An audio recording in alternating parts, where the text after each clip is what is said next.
Project Blue Book is almost here. Based on the true top-secret United States Air Force investigations of the same name, Project Blue Book follows Aidan Gillen as Dr. J. Allen Hynek, a brilliant astrophysicist and college professor that was recruited to spearhead this clandestine operation. Each episode will draw from actual files, blending UFO theories with authentic historical events from one of the most mysterious eras in United States history. The new drama series Project Blue Book premieres Tuesday, January 8th at 10, 9 Central on History. Visit history.com/Project Blue Book to learn more. Hello, StarTalk family. The episode you're about to watch was recorded shortly before the tragic passing of celebrated writer and TV host Anthony Bourdain. We're thankful for the opportunity to share Anthony's unique perspective in the universe on food, culture, and life. On behalf of all of us at StarTalk, thanks for watching. From the American Museum of Natural History in New York City and beaming out across all of space and time, this is StarTalk, where science and pop culture collide. Welcome to the Hall of the Universe. I'm your host, Neil deGrasse Tyson, your personal astrophysicist, and tonight we're discussing the science of food.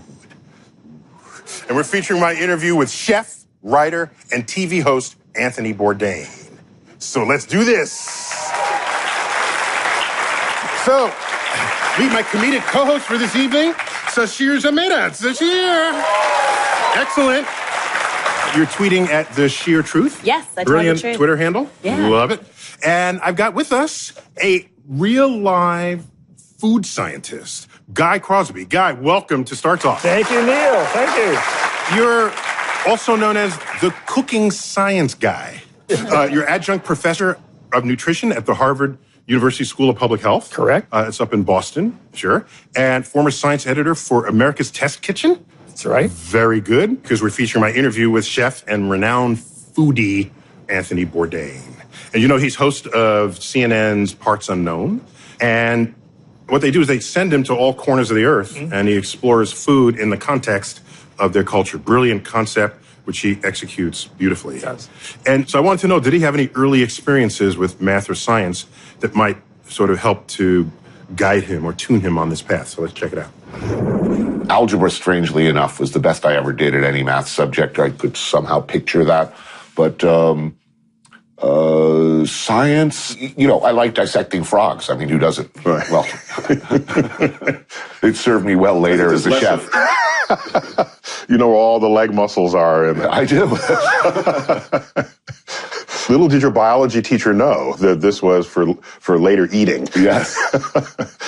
So tell me how you came to think about food and culture. Because the fact that the very phrase, it's a matter of taste, means I might like something that you don't, and vice versa. So what does it even mean for you to have a show to talk about what's good and what isn't? Well, it is completely subjective. I mean, they say that all food tastes are acquired or are learned, that they are not. I mean, babies will eat rotten food if their mothers say this is good. I think bitter babies, at least in this country, react to negatively. Hence, no vegetables. Yeah. I never evaluate food on the show anymore. I don't use adjectives anymore. I never say, well, I have no background notes of minerality. Does this help anyone in any way? I say, wow, this is really good, and then say, sure about that. But it's entirely subjective. I know that some people have a genetic inability to taste certain flavors or experience them differently. I have a chef friend who did a lot of experiments with that. One out of a small group of people will not detect certain flavors at all. Well, if they become a colony, they could end up creating dishes that would be offensive to those who taste that, who have the capacity to taste it, and they don't, and therefore it's just fine to them. Yeah. For example, I think one of the things that's prevented the Philippines from taking their rightful place as a major world cuisine beloved by everybody on every corner, I think that's because, my guess, they like an element of bitterness. And in fact, in the Philippines, they will use bile to add that, very important note to some of their traditional dishes. And that's a taste that Americans, I think, instinctively recoil from in a way that they just simply do not. That's a treasured component. We have textural predilections and aversions that seem innate, or at least are so deep in our culture. America, we love anything crispy. Anything covered in batter and crispy, we're going to love. It's better. We don't even need anything inside the batter. We'll eat the batter. But when you get into that chewy, rubbery, gelatinous, boiled chicken skin, fish skin, abalone, a lot of things that they really love in, tendon in China and Japan. Beef tendon's great. It's fantastic. But look at you. I mean, that's most Americans go, oh, dude, no. So, Guy, explain to me, how is it that somebody could find something to be a delicacy and I would just find it to be nasty? What is the science behind that, other than just possibly missing the same taste, not having corresponding taste buds? Because that can't explain everything. No. Right. So what's going on there? Well, so we can break this question down into two parts, right? There are foods that people like and dislike, and then there are foods that just plain disgust people. So the foods that we learn to like and dislike, that really has to do with sort of genetic inheritance. It has to do with the maternal diet. It has to do with, what children ate as they grew up and their culture that they grew up in. Like comfort foods, people have a comfort foods they like. Is there anybody in the world who doesn't like ice cream? I don't really like ice cream. You don't like ice cream? I don't like cold things. What the hell? What? Do I have to go? Security? Do I have to leave? We'll get back to you in a minute. Go. So, what I was going to say, but now there are foods that people dislike, like oysters, right? Oysters are because they're slimy, or some people just don't like to eat anything that's live and kicking. So it reminds me of a little poem that Roy Blunt once wrote. He says, I prefer my oysters fried. That way I know my oysters died. Oh, okay. That's a fast poem right there. Yeah. Okay. But then you get into foods that disgust people, right? And that generally is out of fear. People, a fear of being harmed, and that's what makes them. So they've done. So it's psychological, not scientific, not physiological. Yep. Well, they've done animal studies where they fed animals things that make them sick, and the animals will never eat that food again, whatever. So, I think the example there is like durian fruit. If you're familiar with that, for people in Southeast Asia, they love that stuff. It's the king of fruit. But in the Western world, the aroma just is revolting to people. It smells a combination of, I'll say it nicely, pig excrement mixed with turpentine and spoiling onions. So, dang. Not a please. Well, she'll eat it as long as it's not cold. Okay. She'll eat it. Heat it up, it's fine. So what part of liking food then is not subjective? So anything we taste, because what we taste, the receptors for our taste are built into our genes, right? So these evolved through history as a means of survival. So we like sweet things because it's a source of energy. We don't like bitter things, as Anthony was saying, because a lot of toxic materials are very, very bitter. So that's pretty objective, is that it's built into the brain. But flavor, that's created in your mind. So that's very, very subjective. Wait. So, Sasheer, do you think there are any foods that are just objectively gross? Candy corn. I don't think anyone likes candy corn. When they put it in your trick or treat, you get so upset. No, it's like, this is the worst one. Yeah, I throw it back. I'd rather have bile. Just kidding. So, Guy, you said we have. What are the tastes that we all have? So you get the sense from your mouth, that's taste, from your nose, smell. It goes in your brain, and your brain then takes those two, puts them together, and creates the image of flavor. We don't taste anything that's actual flavor. Your flavor is created in your mind. Oh, so it could be in the future when we start tickling the neurons of your brain, we can make you taste anything we want. It's very possible, yep. So does everyone have the same number of taste receptors? This would be a chemical intersection of your good question olfactory glands and the molecule, I presume. Right. No, they don't. There's a big genetic difference. Really? Between, yes, what people can taste. There are things people we call super tasters. They are extremely sensitive to bitter. So I bet the countries that have nasty food They have very few taste buds. Well, I don't know about that, but you can easily tell by just sticking your tongue out. You can say here on this show, this is a late night show. And looking in the mirror. All those bumps on your tongues, those are your taste buds. And people that are super tasters have lots more of them. I don't know. You may be a taster or a non-taster. So if you have more of them, so more is better. More is better. Well, more is more. Well, not no, necessarily, more is more, whether though. or not it's better. Super tasters, though, are very, very picky eaters. Oh. They don't like a lot of things. They don't like a lot of vegetables, for example. So they tend to have higher incidence of colon. So now they have a physiological excuse. Yep. For not eating to reject the vegetables. Yeah, I'm afraid so. Okay, you shouldn't do that. Oh, just my taste buds. My taste buds. Physiologically, I would be there with you, but no. My doctor said I just have too many taste buds. So this is fascinating because there's science infusing what we experience at least 3 times a day. So I wanted to ask Anthony's thoughts about the role of science in the kitchen. Okay. Is it just for the artist, or is there room for the science geek such as yourself? Let's check it out. When you scramble an egg, I forget what it's called, the coagulation of proteins. I'm not sure about the specific processes, but we're all, caramelization. Why does your steak get brown as you cook it and develop the sugars on the outside? All of these things are essential scientific techniques or processes. There's a science reason for it. Every cook understands instinctively. They may not be able to name what's happening, but they understand very, very, very well when, the effect you want, how to get there, when it's going wrong, when it's going right. So even something as simple as scrambling an egg is essentially a scientific manipulation of an ingredient by exposing it to both heat and movement and incorporating air. You're making it behave, an egg behave in the desired way. It reminds me, this is an obscure analogy, but it reminds me of when medicine became modern. It did so because, in part, it looked to see what sort of folk remedies existed around the world in cultures. Oh, you chew on this bark, and that gets rid of your headache. Well, what got rid of your headache? So you find out what's in the bark. Right. And there's this molecule that becomes what we today call aspirin. And so you extract the active ingredient. Right. And then you can exploit that to great gain.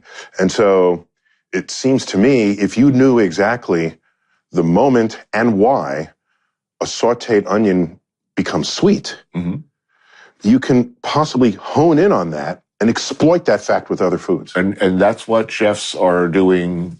Some chefs are doing every day. I have friends who are rotting all varieties of things in some dark corner of their cellar, experimenting, talking to microbiologists from major universities, talking to them late at night, working with them in kitchens, discussing, the wonders of fermentation. What can you ferment? What's going on in miso? How can I apply that to something else? Kimchi. I love miso. So much of food is not about freshness. It's what's called that sweet spot, the precise moment in its decay where it is best. Sushi being the best example. Anyone who comes and tells you that, I went to a sushi bar last night, it was the best. The fish was so fresh. Have no understanding at all of sushi. Sushi is not about freshness at all. First of all, even the best places deliberately cure their fish by freezing it, sometimes out of necessity to kill the critters, others because it makes it better. But it's almost never about the freshest fish. Fresh fish is right out of the water, is still in rigor, and it's often rubbery and unpleasant and without much flavor, which is why in Iceland they rot it sometimes because you get more funk. You're looking for the perfect point in the decay of the fish. Same with meat. Almost everything we eat and like, cheese, meat, fish, they're all aged to wine. So it's really about decay and rot, cheerful as that sounds. Damn, I never knew. Thank you. So, Guy, scientifically, what's going on when food decays? Just straighten us out about that. And simultaneously tell us why, for some mysterious reason, that tastes better. All right. Well, what happens is the animal's natural enzymes actually break down the proteins. And what that's doing is that's creating a lot of things called peptides and amino acids that are loaded with umami flavor.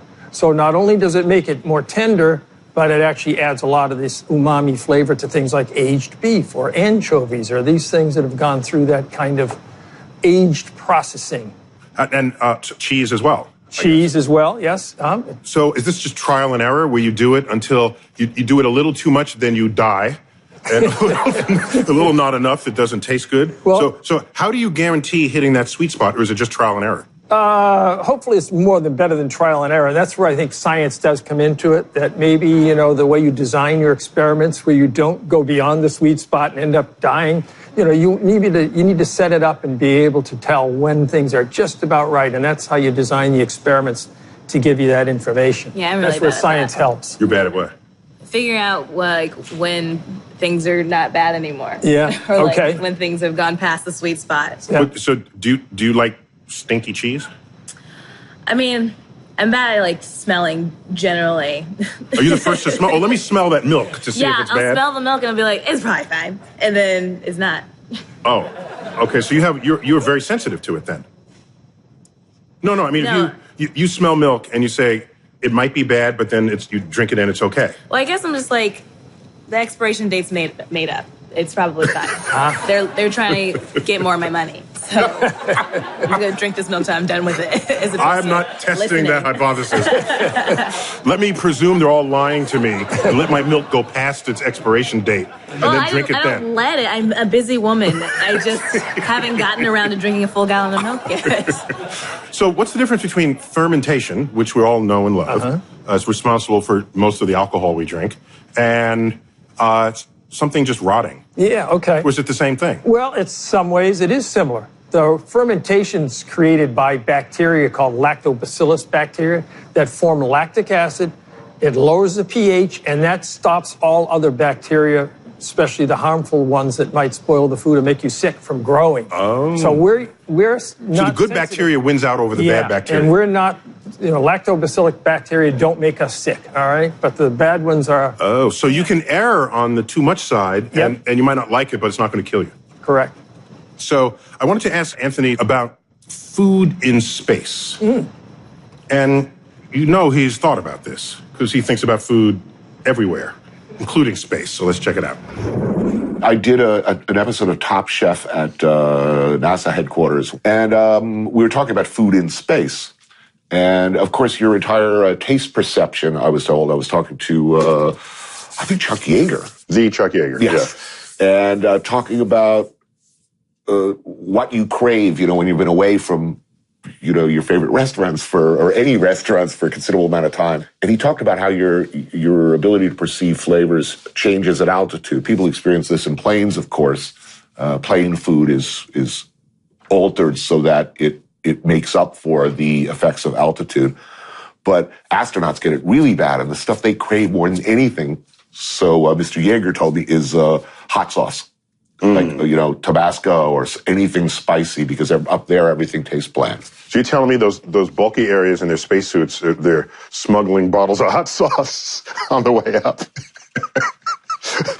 The astronauts I've spoken to, they say this without hesitation, that they eagerly want spicy foods. Yeah. And they find themselves visiting other national modules of the space station where their food tends to be spicier than their American food.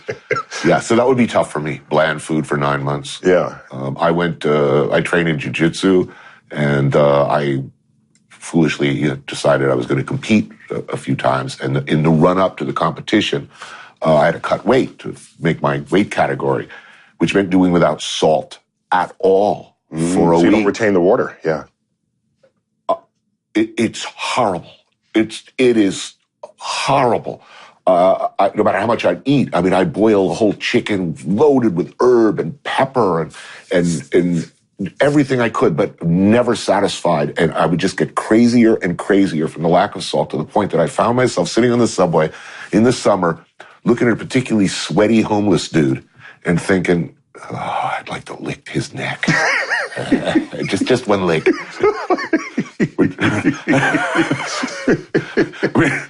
That is fascinatingly gross. So physiologically, the body knows what it needs. Is that what this comes down to? It does, yes, in this case. So he needs it that badly. Yeah, well, salt has a very, very important role, among other things. But one of the most important things is it maintains the fluid level in the body. So, which he's trying to disrupt. Well, yeah, on purpose. If you went the other way and had too much salt, you have too much fluid, and that's when you get high blood pressure. But if you have almost no salt, you have, and no fluid, you have a real strong craving because you want to reestablish that balance of getting just the right amount of enough salt to lick the neck of a homeless person in the street. I'm not sure he'd go that far, but yeah, it shows you what an extreme case. He had the thought. Yes, he did. So the body's trying to take care of itself. Yes, it is. In spite of whatever your stupid-ass behavior might be doing with it. Yes. Yes, okay. Just getting your buy-in on that. Well, up next, we'll feel the burn as we explore the science of spicy food when StarTalk returns.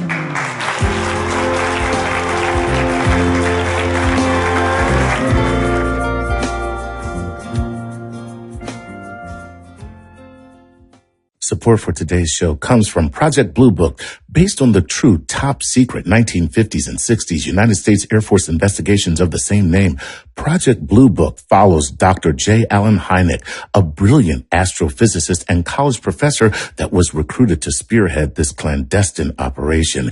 In total, there were 12,618 UFO sightings reported during Project Blue Book, of which 701 remain unidentified. And each episode will draw from actual files, including Dr. J. Allen Hynek's personal journal entries. It's a blend of UFO theories with authentic historical events from one of the most mysterious eras in United States history, starring Alan Gillen of Game of Thrones and Michael Malarkey of The Vampire Diaries, executive produced by Academy Award and Golden Globe winner Robert Zemeckis. The new drama series Project Blue Book premieres Tuesday, January 8th at 10/9 Central on History. Visit history.com/Project Blue Book to learn more. That's history.com/Project Blue Book. Bringing space and science down to Earth. You're listening to StarTalk.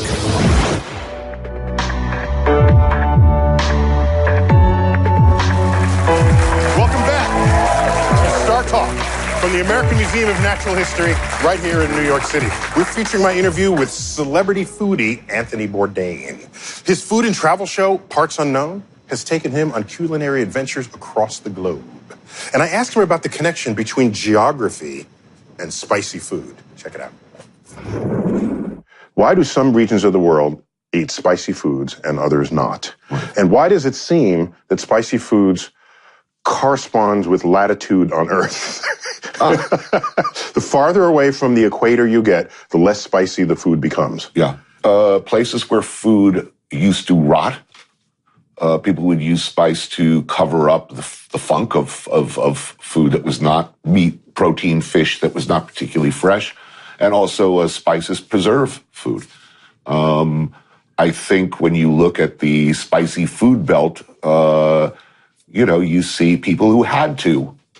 I mean, this is the story of food. It explains a lot about, if you're in a country where there's a lot of dried legumes, often it was a siege culture, people who had to wall themselves up, surrounded by enemies and wait for the enemies to die of starvation because they had plenty of lentils. That's an oversimplification, but true. Why do people eat really, really rotten food sometimes? Why do they like harkarl, a rotten shark, in Iceland, which is literally rotted to the point of putrefaction?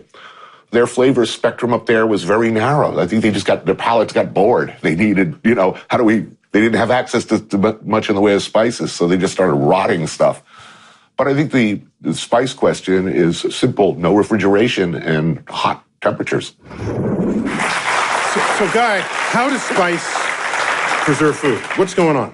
Well, so the foods start to rot because one reason, the bacteria start to attack them and eat up the proteins and make all these smelly things. But spices are really, really good. Some of them, about a dozen of them, really good antibacterial agents. Things like oregano and thyme, they have really strong activity against bacteria, so they will kill off and preserve the food for a longer period of time. Plus, they will mask any sort of off flavors that might develop in the meantime. So Yes. My favorite spice is scary spice. Then baby, Scary posh, spice. ginger, sporty. I forgot all about that. How could you forget? Oh, man. That was like, wait, how old are you? Excuse me. We're on television right now. So, Anthony Bourdain, he's tried every spicy food on earth. And then I told him about the spiciest food that I ever experienced. Let's check it out. I ate at an authentic Szechuan restaurant in San Francisco recently. And I was waiting for the next dish to be some reprieve from the previous dish. Yeah. And that did not happen. Yeah. Every single dish was hotter than the previous one. Even in Chengdu, the major city in Sichuan province, or where I've been a few times, you'll see locals at their favorite Sichuan hot pot place, literally doubled over, holding their stomachs, mopping their necks, faces beet red. It can be excruciatingly painful, and this is an interesting scientific phenomenon that's always intrigued me. A lot of people suggest that their favorite Sichuan hot pot that they secretly lace it with opium, because what happens is they eat this scorchingly hot food, very uncomfortable to eat, but intensely pleasurable. And the next day they wake up with a craving. And I find this as well when I'm eating really, really, really spicy food. And some have suggested that this is due to there's this flood of endorphins that your brain releases when experiencing really painfully hot food. And that I guess that happens while you're eating it. And the next morning, it's not there. You feel this sudden withdrawal. You feel the absence. The absence of that endorphin rush that you had the night before. And this immediately compels you to get more. I've had this experience after tattoos as well. I've had a lot of people who've gotten tattooed, and like me, say that right afterwards, they always want another, which seems counterintuitive. This is scary because I don't have any, so maybe if I should stay that way, I think.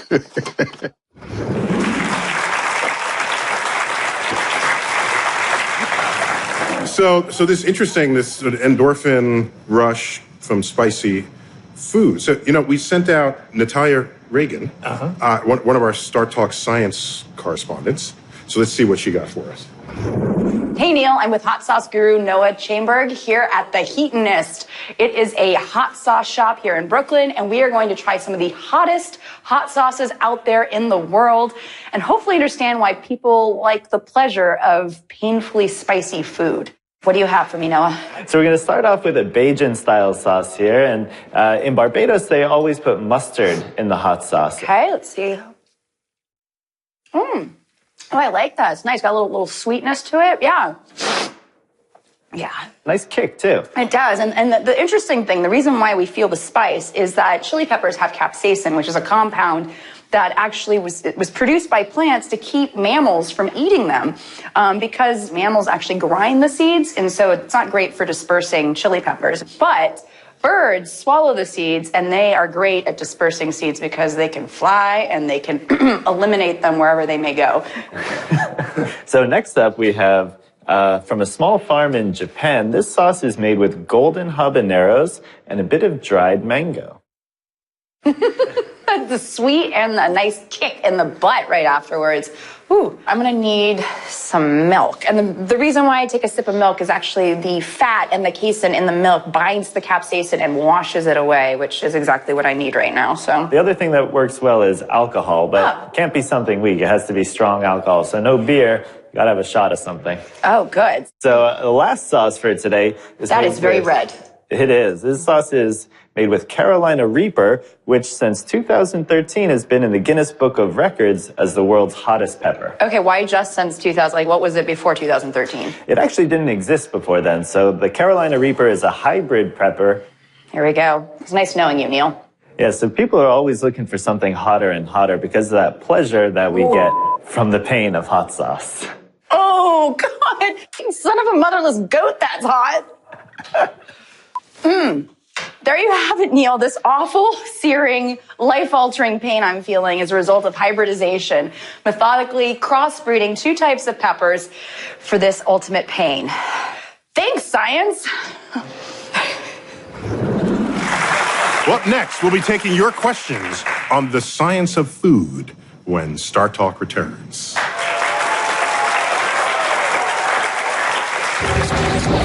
This is StarTalk. Welcome back to StarTalk from the American Museum of Natural History.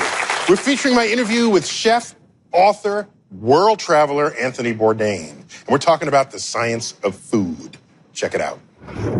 There's a branch of the culinary universe that seems to focus on molecular gastronomy. Yes. Yeah, am I correct in characterizing that as how can I bring as much science as I possibly can to the protein molecules and the freezing and the cooking times?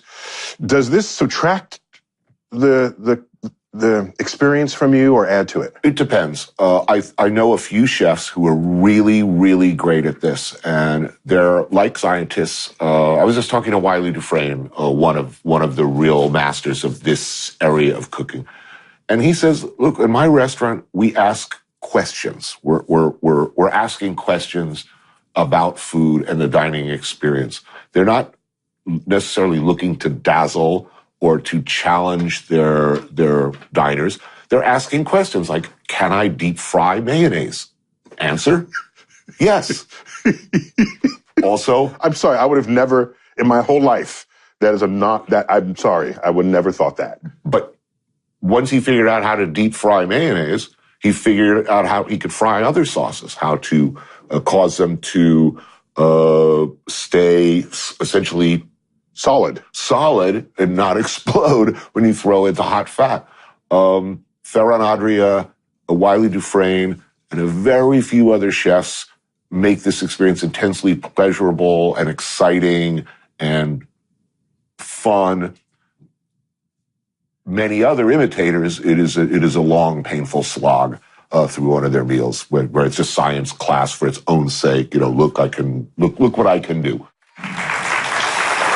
Well, joining us now for a conversation on the intersection of food and science is chemical scientist Yvette D'Entremont, and you're known simply as SciBabe. SciBabe, indeed. And so you got a reputation online for doing what? Debunking bad science with a combination of good science and dick jokes. But as it relates to food? Yes. A lot of because there's bad science, but there's especially bad science related to food. Oh my God, yes. So do you think they would make better food if they had a firm understanding of the chemistry of foods? I think it can help, but I've seen somebody try to make mashed potatoes using amylase to break down they're like, look, I can make the creamiest mashed potatoes you've ever seen. Instead, they made sugary goop because when you break down starch, you get sugar. Sometimes you just have to add some butter and cream to your potatoes. Well, so, Guy, you have some science food demo you can share with us. Yeah, we do. I just happen to have some liquid nitrogen. Wow. Right, never leave home without it. Yes. And, yeah, there we go. Okay. What do you have for us? Well, I happen to have right here some ice cream mix, too. So that's ice cream mix? It looks like blueberry ice cream. So we're going to drop some in. This is like casting Would these a be spell. StarTalk dots? And look at them, they're forming, and we'll get a So few why don't you in have here. a chant? Yeah, boil. Toilet trouble. Go ahead, you're doing a great job. Have you ever heard the vegetarian witches? No. Eye of potato, head of lettuce. I think you probably got enough in here, huh? Just full of dad jokes. All right, man. It's all right. And the whole point of this liquid nitrogen is it freezes the thing so fast that the crystals are extremely small, so they have a really super smooth texture. Because you get only big crystals when it freezes slowly. Slowly, yeah, Okay. and that makes it very grainy, so you don't want that. There's still smoke coming off of it. Yeah, it may be Is that very okay? cold, so be careful. I love the show. Well, our StarTalk fans had their own questions about the science of food, and which means right now it's time for Cosmic Queries. And so we took your questions of trying to separate food myth from food science. So bring it on, Sasheer. Okay. Drew G from Instagram says, is there definitive evidence that certified organic foods are actually healthier?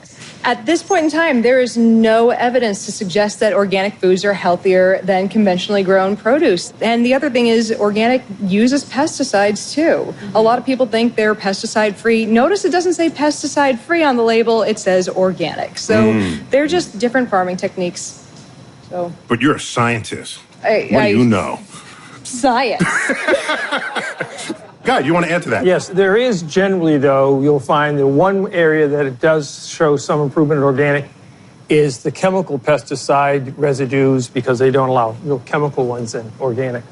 So you mean artificial chemicals as opposed to natural chemicals? Right. Actually, there are some synthetic pesticides allowed in organic farming, and not all synthetics are necessarily more toxic than the naturally occurring ones. There are a lot of crossover between, what's more toxic, what's less toxic, and natural doesn't mean better for you. I've heard a rumor that polio is natural. I'm just saying natural does not mean good for you.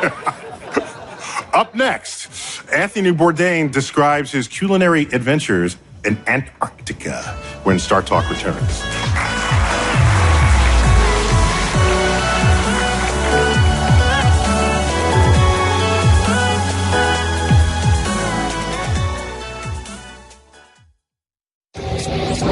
This is StarTalk.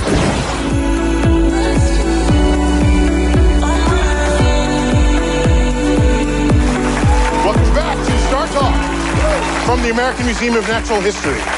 We're featuring my interview with food and travel show host Anthony Bourdain. And he recently visited an unlikely spot for food lovers, Antarctica. And I asked him about that experience. Check it out. It's another planet.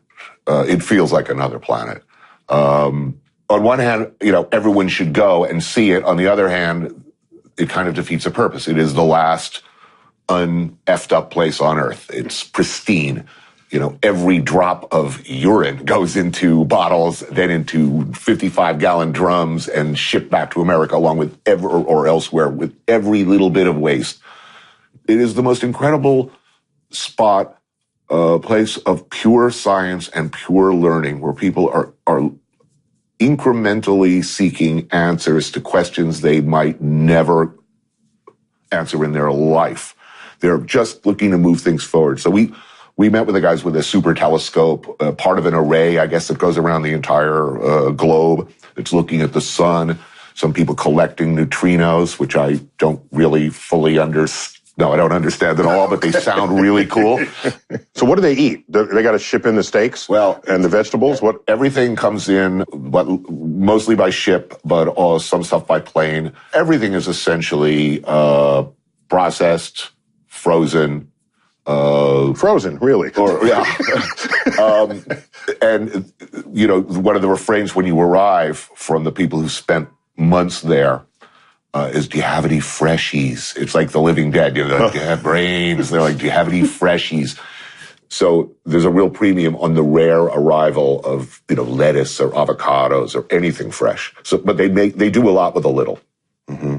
And so was that your first sort of baptism into a community of scientists? Yes, for sure. I found it interesting when going out to visit the penguin colonies, though. We were on a helicopter out to the site, and a bunch of fresh-faced, very enthusiastic kids who'd come down to, help out. An intern, I guess, was go out and, hug the penguin day. They were all excited that they go out and get to tag penguins and, hold one. Penguins are cute, in all the movies. Yeah. Well, they didn't tell them that, when you pick up a penguin, they spray you with, a horrifying array of, wet diarrhea. They all came back rather downcast looking and smelling a bit ripe.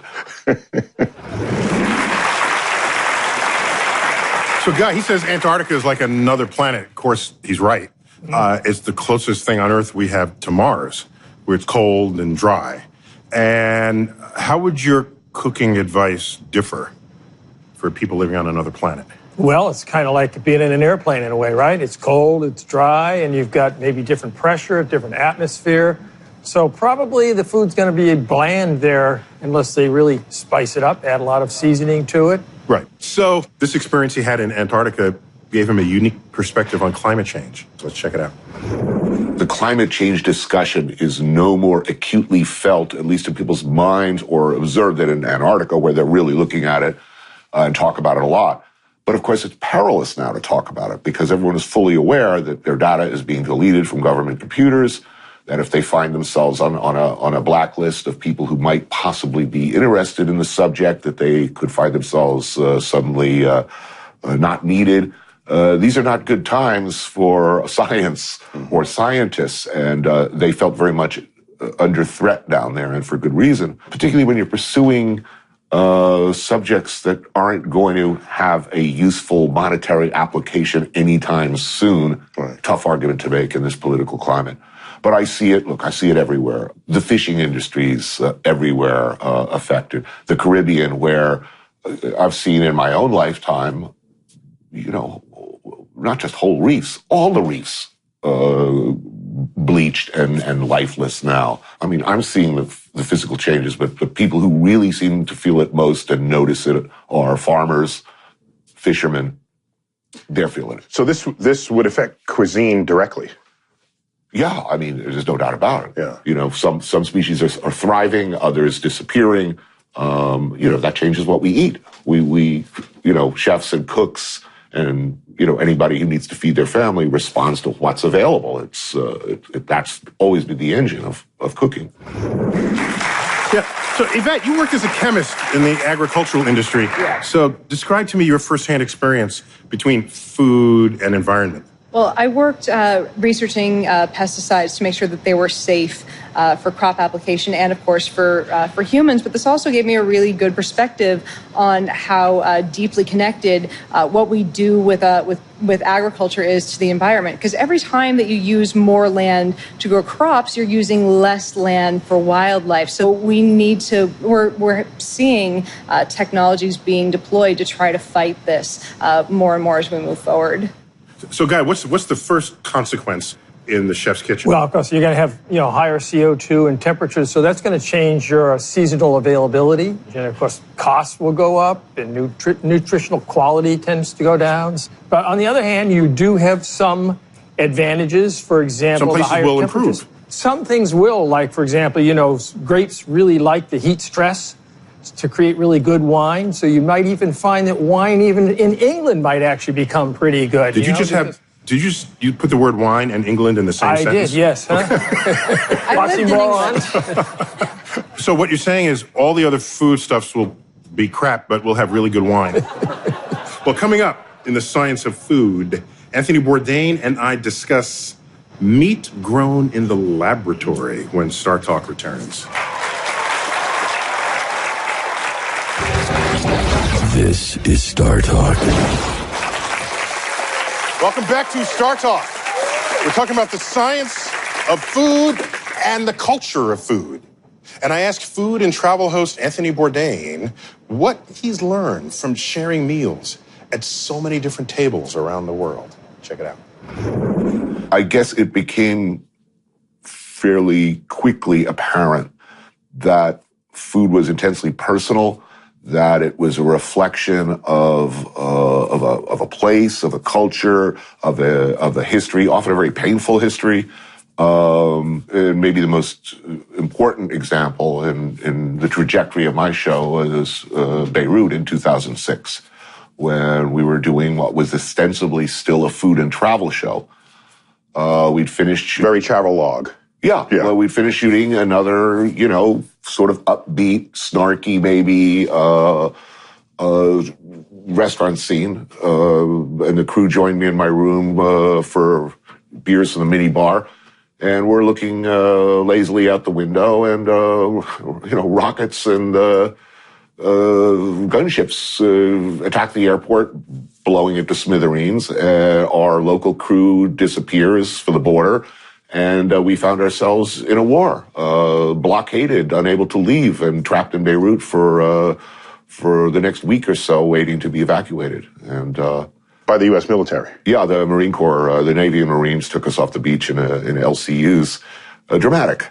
in an LCU filled with wailing, crying refugees, and just looking out at the water as we pulled away from the beach. It just struck me as obscene to contemplate ever doing a upbeat food show in a world that allows things like this to happen regularly. So this was a pivot point. Absolutely. Everything changed. Everything changed at that moment. And I started looking around. And I was determined, if I'm sitting in the hills of Laos, I'm going to ask the obvious question when my host is missing a limb. Where'd you lose a limb? And we're eating, true, but chances are he's going to tell me, well, I wasn't alive for the secret war here, but your military was kind enough to leave behind, a few million tons of unexploded ordnance, and I happen to step on one of those. I think people open up to me and tell me about their lives because I'm asking simple questions. We're just eating. So, Sasheer, why do you think sharing a meal seems to open people up culturally? I think food does have kind of an emotional tie. You're already in a vulnerable state because you're hungry, so you're fulfilling something. And it's just nice to be in a communal space where you're sharing this moment together. We're eating good food together. I mean, hopefully good food, and enjoying something. So it's, you're prone to talking, and you can actually be able to share more information that way than just setting up a meeting or something. Right. Let's take a meeting. Right. Yeah. It's very different over food, isn't it? Exactly. Yeah. So Yvette, you keep up with sort of techie trends in food. Yeah. So what about lab-grown meat? What is the potential for that? There is a large impact on the environment from this sector of agriculture, and if this can reduce our impact on the environment while still giving me something yummy, shove it in my face hole, okay?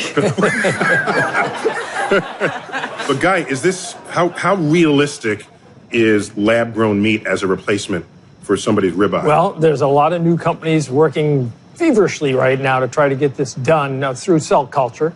And it's estimating, the typical processed type of meat, like ground hamburger or sausage, maybe 5 years away before it's actually on the market. Because that one texture is not so much the issue, because it's already ground up. Yeah, it's not a structured meat like a whole big steak or something, which would be maybe 10 years away before they're able to bring that up. Well, I asked chef and author Anthony Bourdain what he thinks about lab-grown meat. Let's check it out.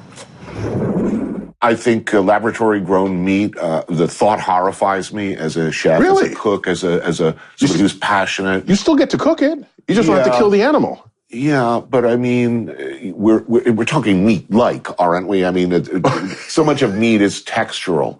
It is the interconnected viscera and muscle and fat. And what makes meat interesting is the degree of exercise, its diet, how what you prize in beef is the marbling, the ripple of fat through lean that comes from movement. Presumably your laboratory-grown meat will not have moved at any point. But I suspect, it's out at pasture now. It's that cube. Given the way the world is going, we might well have to eat laboratory-grown meat soon, if not our neighbors. I think the first round of it will be ground meat. Yeah. Might replace hamburger meat, which you're not in search of the marbling and the textures and the... not as much as the T-bone or the ribeye. Not as much. Right. That's all I'm saying. That might be its first foray. But that could completely transform your world. Yes, and look, a lot of the world... Not your world, not only your world, the world. Look, there are a lot of hungry people in this world for whom a single chicken is a life or death thing. It's they need protein, and I guess laboratory-grown meat would be a solution. But we've given up on something really fundamental. It goes, when we move to laboratory-grown meat, when any culture does, it's a surrender. We're shutting ourselves off to something that goes back to the beginning of human civilization. In fact, it's likely it was the beginning of human civilization, the fire and a hunk of meat.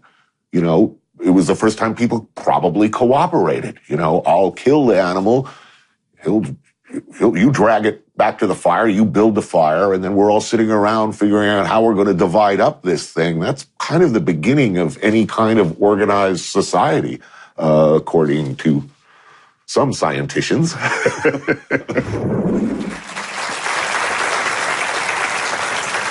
The idea that food goes back, capturing the culture of a place, capturing a time, I respect that. However, just because something happened long ago and you respect it because it's old, doesn't mean something can't happen that's new and then you respect it because it's new. You can create something new that 1,000 years they'll look back and say, way back in the early 21st century, this new product emerged. It is cultural. It's traceable that far back. And it emerged at a time when there were food shortages, when not all the world had access to proteins, not all the world had access to vitamin enrichment. People were dying. Climates were changing. It may be that we're living at the cusp of a food revolution, where we no longer look towards the cultures disparate around the world that produce one kind of food or another. Maybe the very culture we're after is the culture of the Petri dish. Maybe that's the culture. We should ask, how should we manage our food? What should we do about the shortages today, especially in a growing population? So I see the future of food as we're going to look back. We're going to look back to the early 21st century. We're going to say, wow, we invented whole new cuisines that could feed the world. That is a cosmic perspective. I've been your host, Neil deGrasse Tyson, your personal astrophysicist. As always, I bid you to keep looking up.